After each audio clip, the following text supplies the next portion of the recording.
والدین کے حقوق میں ایک حق یہ، اگر وہ زندہ نہیں ہیں، دنیا سے چلے گئے، تو اب ان کا حق یہ کہ ان کے لیے مغفرت کی دعائیں ہوں، ان کے لیے بخشش کی دعائیں ہوں، ان کے لیے روزانہ اور کچھ نہیں 3 بار سورہ اخلاص ہی پڑھ کے بخش دیا کریں، اور زیادہ کچھ نہیں کر سکتے۔ ہمارے قاری طیب صاحب رحمۃ اللہ علیہ، انہوں نے بیماری کے ایام میں اپنے بیٹے کو بلایا اور کہا، بیٹا میرے والد نے مجھے کہا تھا، بیٹا طیب اللہ نے تجھے علم بھی دے دیا،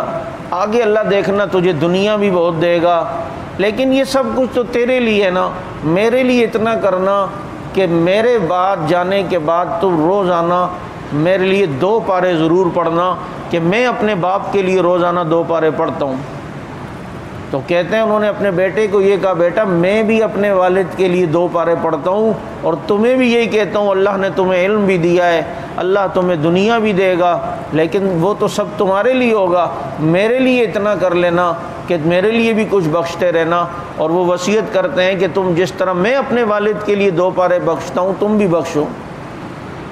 ایک تو ان کے انتقال کے بعد یہ، دوسرا میں نے رمضان میں مختصراً عصر کے بعد ایک بات کی تھی، وہ یہ کہ والدین کے حقوق میں سے ایک حق یہ بھی ہے، مثلا رمضان میں وہ بیماری میں مبتلا تھے اور بیچارے روزہ نہ رکھ سکے اور رمضان کے بعد انتقال ہو گیا، تو بھائی اپنے والدین، اپنے والد صاحب والدہ کوئی بھی ہو جو روزے نہیں رکھ سکے، فوراً پہلے ان کا فدیہ دو تاکہ ان کی قبر ہلکی ہو، تاکہ ان کے اوپر جو فرض ہے وہ ادا ہو، فوراً ان کا روزوں کا فدیہ دیں، ایک صدقۃ الفطر کے برابر۔ آج کل 100 روپے 110 روپے ایک صدقۃ الفطر بنتا ہے، تو اگر 30 روزے ان کے چھوٹے اور ان کا انتقال ہو گیا تو 30 کے حساب سے یہ 3500 روپے تقریباً بنتے ہیں، یہ فدیے میں دیں۔ تو یہ پہلے یہ کام کریں ہمارے معاشرے میں۔ اچھا پھر ایسا ہے کہ اگر خدا نہ خواستہ والد تھا، والدہ تھی، ایسی تھی کہ نماز پڑھتے ہی نہیں تھے، بولتے بھی رہتے تھے، آپ سمجھاتے، لیکن نہیں، بے نمازی تھے اور وہ دنیا سے چلے گئے، تو ان کے لیے تو استغفار کریں، ایک تو توبہ زیادہ کریں، دوسرا کچھ نہ کچھ پڑھ کے بخشتے رہیں۔ تیسری اہم چیز کو یہ سمجھنا کہ عموماً جو ہمارے معاشرے کے اندر یہ سلسلہ ہوتا ہے کہ والدین چلے گئے، یہ وہ، اب خاندان والوں کو دکھانے کے لیے دیگیں آ رہی ہیں، دعوتیں آ رہی ہیں، یہ آ رہا ہے، اس پر ہزاروں روپے خرچ ہو رہے ہیں۔ بھائی اگر اللہ کے لیے ہو، اخلاص کے ساتھ ہو تو ایک الگ بات، لیکن یہ سب دکھلاوا ہوتا ہے،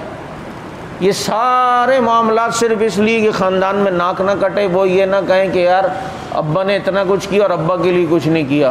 تو بجائے یہ پیسہ ان پہ خرچ کرنے کے اور دوسروں کو کھلانے پہ، ایک بہترین والدین کے ساتھ حسن سلوک یہ ہے کہ ان کی سابقہ زندگی کی نمازیں دیکھیں کتنے سالوں کی ہیں، تو ہر نماز کے بدلے ایک ایک نماز کا فدیہ دیتے رہیں، تو جو پیسہ آپ دیگوں پر ادھر ادھر خرچ کر رہے ہیں وہ تو آپ لوگوں کے لیے کر رہے ہیں نا۔ اپنے والد یا والدہ جو نماز نہیں پڑھتی تھی، یہ ان کی طرف سے نمازوں کا فدیہ دیں، صدقہ بھی ابھی نہ دیں، ان کی طرف سے ایصال ثواب کے لیے بھی ابھی مسجد میں پیسے نہ دیں، وہ آپ بعد میں دیں، پہلے ان کی نمازوں والا بوجھ تو ان کو ہلکا کرواؤ، پہلے تھانے سے چھڑواؤ تو صحیح، پھر جب تھانے سے باہر آئیں گے اب ان کو بریانی کوفتے کھلا دینا صدقے کے اور جناب اور جگہ خرچ کرنے کے۔ ایک مثال دے رہا ہوں، پہلے وہ تھانے میں ہیں بھائی، ان کو وہاں سے تو چھڑاؤ، ان کے اوپر جو اتنی بڑی ذمہ داری ہے وہ تو کرواؤ۔ ٹھیک ہے وہ لاکھوں میں بھی بنیں گے۔ اس دن میں نے یہ مسئلہ بتایا، ایک صاحب مجھے پوچھنے اور کہنے لگے میں اپنے والد کی طرف سے وقتاً فوقتاً غریبوں کو دیتا رہتا ہوں،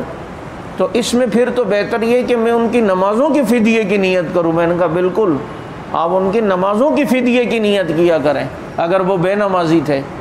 کہ کم از کم والد کے قبر کا بوجھ تو ہلکا ہو، والدہ کی قبر کا بوجھ تو ہلکا ہو۔ تو اتنا پیسہ جو ادھر ادھر خرچ کر رہے ہیں، اس سے بہتر ہے کہ پہلے ان کی قبر ہلکی کرو بھائی، ان کے اوپر سے وہ بوجھ تو ہٹاؤ۔ اگر روزے چھوٹے ہوئے تھے، روزے دار بھی نہیں تھے، وہ پورا کریں، نمازیں نہیں پڑھتے تھے تو وہ فدیے پوری ایک سال کا ایک جو ہے وہ اوسط نکالنے کے اندازاً جی اتنے سالوں سے ابا جان نماز نہیں پڑھتے تھی، اماں جان نہیں پڑھتی تھی، تو اس میں جو ہے وہ ان کے فدیہ اس دنوں کو کیلکولیٹ کر دیں، نمازوں کو اتنی بنتی ہیں، اس لحاظ سے فدیہ آہستہ آہستہ دینا شروع کریں جتنا ہو سکتا ہے۔ ضروری نہیں ہے کہ آپ سارا دے سکیں، اتنا بعض دفعہ غریب گھرانے کے آدمی کے لیے بہت مشکل ہے، لیکن بڑے گھرانے والے تو یوں کر سکتے ہیں۔ وہ کروڑوں روپے کی مسجد تو ابا کے لیے بنا رہا ہوتا ہے بیٹا، لیکن وہ کروڑوں روپے پہلے ابا کو جان چھڑوانے کے لیے خرچ کر لو، ان کی نماز روزے کے فدیے کر لو، کچھ نہ کچھ بچت کروا لو ان کی، اس کے بعد نفلی معاملات ان کے لیے بعد میں کرو، نفلی معاملات بعد میں ان کے لیے جو ہیں وہ کریں۔ میری بات سمجھ آ رہی ہے نا؟ تو اس لیے جو ہے ایک حق یہ ہے والد کا، والدین کا دنیا سے جانے کے بعد، کہ ان کے لیے بخشش کی دعا ہو، ان کے فدیے کے انتظام کیے جائے، اگر وہ مقروض ہیں تو ان کے قرضے کا انتظام کیا جائے کہ بھائی قرضہ شہید کا بھی معاف نہیں ہوتا، تو ان کے قرضے کے لیے کوشش کی جائے کہ یار اگر ابا کے قرضے ورضے کچھ ہیں تو میں وہ کروا کر ان کا بوجھ جو ہے وہ نہ ہلکا کروں۔ اور تیسرا یہ کہ ان کی قبر کی زیارت کی جائے، جمعے کو کریں یا جب بھی جائیں قبر پہ ضرور جائیں، جمعہ ہو تو زیادہ اچھی بات ہے، اور پھر ان کے لیے بخشش کے لیے پڑھا جائے، کم از کم 70,000 مرتبہ لا الہ الا اللہ لا الہ الا اللہ اس کو پڑھیں۔ اور یہ وہ وظیفہ ہے جو آپ جو زندہ ہیں ہم اپنے لیے پہلے سے پڑھ کے رکھ دیں۔ ایک حدیث شریف کا مفہوم ہے کہ جو 70,000 مرتبہ کلمہ پڑھ لے اللہ اسے جہنم سے بچائے گا۔ تو اس لیے اگر کوئی مر گیا ہو اس کے لیے بہترین وظیفہ یہ ہے کہ یہ 70,000 بار یا سارے گھر والے مل کے پڑھ لیں، یا اس میں آپ خود اکیلے اگر پڑھنا چاہیں، آج 2,000 پڑھ لیے، کل 2,000 پڑھ لیے، پرسوں 3,000 پڑھ لیے، چرسوں جو ہے وہ 1,000 پڑھ لیے، یوں کرتے کرتے 70,000 کی تعداد پوری کر کے وہ بخش دیں۔ اور ایک یہ کہ اپنے لیے بھی ایک ذخیرہ رکھیں کہ بعد والوں کا بھروسہ نہیں ہوتا بھائی وہ کیا کریں گے اور کیا نہیں کریں گے، تو اس لیے جو ہے ایک حق یہ ہے کہ ان کے لیے بخشا جائے، زیادہ سے زیادہ ایصال ثواب کیا جائے، زیادہ سے زیادہ جو ہے وہ ان کے لیے قرآن پڑھا جائے، ان کے لیے ذکر کیا جائے۔ اس میں نے یہ بتلایا کہ کلمہ طیبہ کم از کم 70,000 بار تو ہو، زیادہ ہو تو وہ تو سونے پہ سہاگا ہے۔ تو یہ والدین کے جو ہیں وہ حقوق میں سے ایک یہ حق ہے